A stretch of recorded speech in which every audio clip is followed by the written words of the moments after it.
경제도 마찬가지예요. 이 코로나가 터지니까 경제도 지금 이게 얼마나 경제 완전히 대공황 비슷한 상황이 얼마나 오래 갈지 모르잖아요. 근데 이게 이제 이게 22년, 23년 전에 IMF 위기나 12년 전에 그 미국발 금융위기나 이거하고 다른 게 IMF 위기나 금융위기는 경제, 크게 보면 경제 안에서 이게 원인이 발생한 거고. 예? 경제 안에서 뭐 그때 IMF 위기 때는 동남아 외환 위기가 우리한테 전염이 되고 우리는 부채 비율이 너무 높고 외채가 너무 많고 이렇게 터져버리는데 미국발 금융위기도 미국의 부동산 버블부터 시작해가 미국의 금융기관이 뭔가 위험한 상품을 취급하다가 터져버려요. 리만 브라더스 사태가.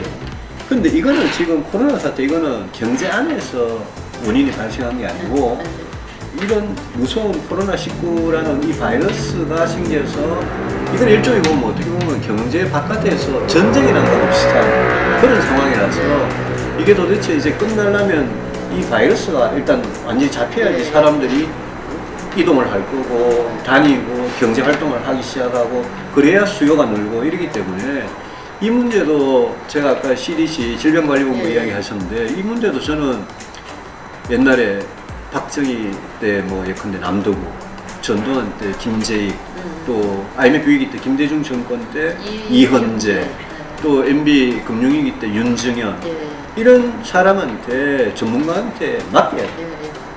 지금 홍남기 부총리가 뭐 잘하든 못하든 홍남기 부총리한테 그냥 완전히 맡겨버리는 게 청와대 뭐 경제정책실장이나 경제수석이나 이런 사람들이 옆에서 자꾸 뭐 간섭하고 심지어 당대표까지 당대표까지 그러고 또 시도지사까지 그러고 이런 상황보다는 오히려 컨트롤 타워가 그분이 뭐 능력이 어떻든 간에 그분은 맡기면 힘을 책임과 권한을 확실하게 주면 저는 기재부 부총리와 또 기재부의 공무원들이 저는 지금보다는 훨씬 더 일 잘할 거라고 보거든요. 대통령이 할 일이 오히려 그런 것 같은데 이게 이제 코로나는 전염병 여기서 시작해서 이 공포가 경제를 완전히 정말 대공황 때부터 더 심하게 전 세계 경제를 집어삼키는데 이것도 각 나라가 어떻게 대응하느냐에 따라서 회복하는 속도가 달라질 거라고 봐요. 그래서 우리 같으면 자 돈이 필요하고 그 돈을 그냥 줄 건지 아니면 나중에 회수할 수 있도록 빌려줄 건지 그 돈을 세금에서 부과를 하든 지금 세금을 더 거둘 수 있는 상황은 아니니까 당연히 아니니까 지금 그럼 국채를 발행할 수밖에 없는데 그럼 국채를 발행해서 100조든 200조든 만든 돈을 그걸 진짜 뭐 모든 국민들한테 다 기본소득으로 줄 거냐? 그거는 제가 보기에는 굉장히 비효율적인 거고 우리가 기존에 갖고 있던 사회안전망을 굉장히 이번에 크게 확대한다. 한시적으로. 그런 개념을 가지고 진짜 어려운 사람들한테는 정부가 국채 발행이나 세금이나 이런 걸로 마련한 돈으로 그냥 지원금을 주는 게 맞고 기업 쪽에서 아주 영세 자영업자부터 시작해서 대기업까지 기업들이 망하지 않게 이 도산을 어떻게 막아주느냐 기업들 망하지 않게 하는 그 긴급 수혈하는 그 자금 그거는 나중에 영세 자영업자 같은 경우에는 줘도 되지만 일정 규모 이상의 기업은 나중에 사업이 잘 되고 경제가 빨리 회복하면 그거는 정부가 국민 세금이니까 또 돌려받아야 되나 이제 이런 부분이 있잖아요. 그런 부분에 대해서 원칙을 정해서 경제부총리가 진짜 컨트롤 타워 시행감을 가지고 하는 거 이런 게 이제 빨리 좀 됐으면 좋겠어요. 지금 초기에는 굉장히 이제 당황스럽고 지금은 뭐 미국이고 일본이고 유럽이고 경제가 다 그냥 같이 이렇게 무너지니까 그렇지만 각 나라가 보면 지금 하는 이 회복을 하기 위한 정책들이 있잖아요. 그걸 우리는 우리대로 우리 실적에 맞는 양과 규모와 그 속도로 그 빨리 원칙을 정해서 하는 그게 굉장히 이제 중요하다고 생각하고 다음 주에 뭐 대통령께서 이 재난 기본소득 이거를 진짜 보편적으로 될 거냐 아니면 긴급 지원금 형태로 보조금 형태로 그냥 한시적으로 특정 계층 취약계층에 지금 할 거냐 이거는 이제 결정을 하신다니까 그걸 뭐 여야 보수 진보를 떠나서 이번에 정말 이 상황에서 타개할 수 있는 제일 중요한 그런 방향 그런 원칙을 잘 세워서 하고 저희들은 뭐 우리 당이 그래서 그런 게 아니라 이거는 모든 국민한테 예컨대 10만 원씩 주는 거다. 꼭 필요한 사람들한테 100만 원이 가도록 하는 게 그게 맞는 거다. 또 기업 도산을 안 하도록 멀쩡한 기업이 도산 안 하도록 막아야 거기에서 일자리가 지켜지는 부분이 있으니까 실업이나 취업 지원이나 이런 부분이 굉장히 중요해져. 그런 쪽으로 가닥을 잡아서 근데 지금 말씀하신 충분히 게 신속하게 했으면 좋겠어요. 그게 저는 정답인 것 네. 같은데 걱정은 이 정부는 지금 총선을 굉장히 의식하고 있단 말이에요. 예. 그러다 보니까 자꾸 이재명 지사 같은 네. 그런 아이디어가 나오는 게 아닌가. 경제를 경제로만 풀어야 되는데 거기에 정치적인 고려, 선거에 대한 고려를 하다 보면 이게 또 이상한 방향으로 갈 것 같은 불안감이 있는 거죠. 굉장히 그 악성 포퓰리즘인데 선거가 지금 이제 20일도 안 남았거든요. 네. 4월 15일이면 이거는 뭐 금방 가기 때문에 예. 정부가 지금 경제 이 돈 푸는 정책, 돈을 어디에 어떻게 얼마나 쓸 거냐 이 문제를 선거만 바라보고 정했다가는 선거 이후에 또다시 정책을 수정해야 되고 아마 낭패를 볼지 몰라요.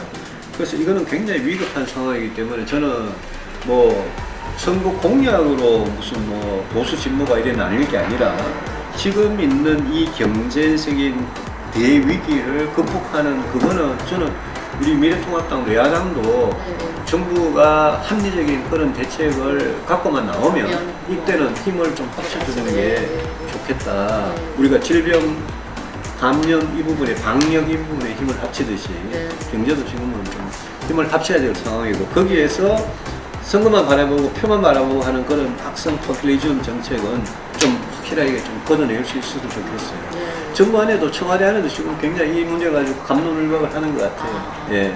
근데 지금 대표님 말씀하신 그거를 좀 우리 당에서도 그래도 그 말씀 지금 하신 말씀을 계속 또 많이 해주셔야 돼요. 저도 좀 정리를 해서 자꾸 주장을 해서 지금, 당이 너무 막 우리 당도 너무 선거를 앞두고 막 이렇게 뭐라 그럴까요 진영 논리에 빠져가지고 싸움을 위한 싸움 이런 거는 뭐 방역이든 경제든 거기는 별로 좋은 게 아닌 것 같아요. 그래서 마침 그 신세돈 교수님이 위원장을 맡고 계시니까 잘 그러니까 소통이 되시잖아요.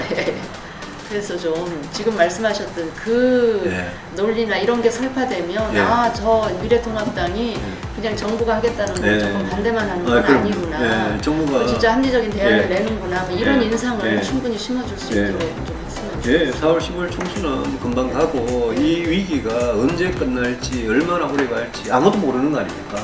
뭐 계속 확진자 발생하고 이러면 사람들이 다니겠습니까? 그런 분들한테 돈을 그냥 주더라도 밖에 나와서 쓰겠습니까? 그래서 이거는 원인이 완전히 다른 데 있기 때문에 그게 끝날 때까지 그러니까 어떻게 보면 말씀하신 방역 그거를 완전 무결하게 하는 게 어떻게 보면 제 넘버원 경제 정책이고 그게 끝나고 났을 때 우리 경제가 얼마나 이 회복을 탄력성 있게 빨리 할 수 있느냐 그걸 위해서 지금 뭘 할 거냐 이게 이제 중요하니까 그런 방향으로 한번 근데 참 걱정은 그러니까 코로나19 오기 전에도 우리 경제 상황이 굉장히 힘들었었잖아요. 그런데 이 코로나 위기가 이제 이거를 그냥 거의 초토화 확인 사살하다시피 이렇게 됐기 때문에 이게 회복이 되더라도 굉장히 시간이 많이 걸리지 않을까 그런 걱정. 그래서 그 사이에 개인이 완전히 그냥 파산해버리고 완전히 신용불량자가 돼버리고 하루하루 끼니를 이어갈 수 없을 정도로 개인이 추락을 해버리는 거. 또 기업이 일자리를 갖고 있는 기업이 문을 닫아버리고 노동자들을 다 해고를 해야 되는 이런 상황. 이거를 이제 막아주는 게 굉장히 중요한데 이럴 때는 저 기업이 그냥 진짜 평소에도 경쟁이 없던 좀비 기업이냐 아니면 경쟁이 있는 기업이냐 이런 걸 가리는 게 굉장히 힘들어요.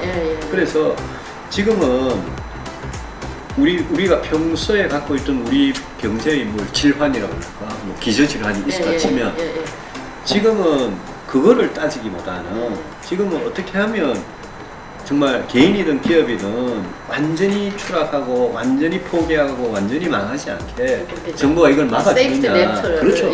그래서 사회 안전망이 개인이든 기업이든 이게 확장이 확대해야 되고 나중에 이 위기가 끝나고 언젠가는 끝나고 나중에 경제가 정상화될 때 예. 그때 이제 여기에 들었던 온갖 돈이 다 세금 아닌 부채인데 예. 그거를 정부가 그러면 어떤 방식으로 회수하느냐 그게 이제 아까 제가 말씀드린 돈을 그냥 줄 거냐 예. 아니면 나중에 회수하는 조건으로 줄 거냐 이게 이제 개인이든 기업이든 분명히 정해져야 된다. 그거를 잘 정하고 대상을 잘 정하면 그다음부터는 집행이 지금 정부가 40조, 50조 발표하고 100조 발표했는데 현장에서는 지금 자영업자들이 뭐 은행 가서 대출 받으니까 안 된다 그러잖아요. 이걸 얼마나 신속하게 빨리 집행하느냐가 굉장히 이게 제가 중요한 것 같아요. 현장 얘기를 좀 들은 네. 게 그게 진짜 그렇겠구나 싶은 게 기존에 네. 대출을 많이 힘들어서 네. 대출을 많이 받고 있었던 그런 소상공인이나 이런 사람들은 안 된다는 거예요. 오히려 기존에 대출금이 적거나 오히려 지금 그래서 상태가 좋은 사람들은 오히려 받을 수가 있고 뭐 이런 상황이 현장에서 벌어진다 하더라고요. 그게 이제 그거는 금융기관의 생리죠. 예. 그거는 나중에 그게 이제 바로 부채가 저기 그게 뭐야, 바로 부실 이제 채권들. 그게 바로 회수를 생각하니까 예. 나오는 생리거든요. 예. 근데 시장에서 금융기관들이 그런 생리를 가지고 움직이는 거를 타도할 수는 없어요. 그래서 정부가 개인이든 기업이든 이거는 그냥 일시적인 한시적인 평소 같으면 그런 정책을 쓸 수가 없지만 지금 워낙 위기 상황이기 때문에 정부가 저 사람, 저 기업, 저 자영업자를 살리기 위해서 이거는 그냥 줘야 되겠다라는 그 부분하고 나중에 이제 은행에서 대출 나가는 이거는 회수니까 아무리 금리가 낮더라도 회수니까 그 부분을 딱 구분해가지고 할 필요가 있다. 제가 오늘 진짜 잘 모셨네. 공부를 제가 굉장히 많이 했어.